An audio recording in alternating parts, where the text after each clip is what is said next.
Hello and welcome to this video on Unit 4. Let us begin by talking about the assigned readings for Unit 4.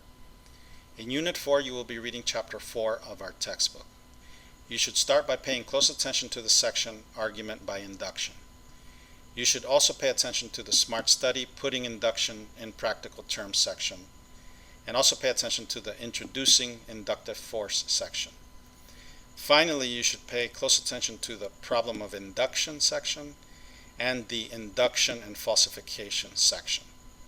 Remember that the non-graded learning activity will be an excellent way for you to practice and apply the concepts in Unit 4.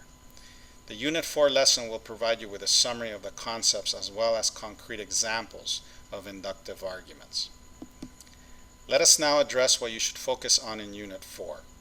Unit 4 deals with a different kind of reasoning, and one which is to be contrasted with the deductive reasoning which we covered in Unit 3. Unit 4 deals with inductive reasoning. In inductive reasoning, the conclusion does not follow logically or necessarily given that the premises are true. Instead, in inductive reasoning, the conclusion is a matter of chance or contingency. Just like we could determine if deductive arguments were good, we could also determine if inductive arguments are good. If there's a good chance or likelihood that the conclusion will be true, then the inductive argument is strong. If the conclusion is not very likely, or if the probability of it being true is very low, then the argument is weak. Strong inductive arguments are good, while weak inductive arguments are bad.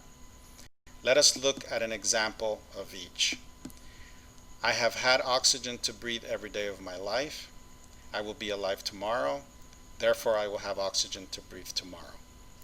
This argument is strong because the chances or likelihood that the conclusion does follow is very good. There is a very good chance that I will have oxygen to breathe tomorrow, given that I have had oxygen to breathe every day of my life. Now let's look at a weak inductive argument. I ran into a rock star at the supermarket yesterday. Therefore, I will run into a rock star at the supermarket tomorrow. This argument is weak because even if it were true that I ran into a rock star at the supermarket yesterday, the chances of me running into a rock star at the supermarket tomorrow are very low or not likely.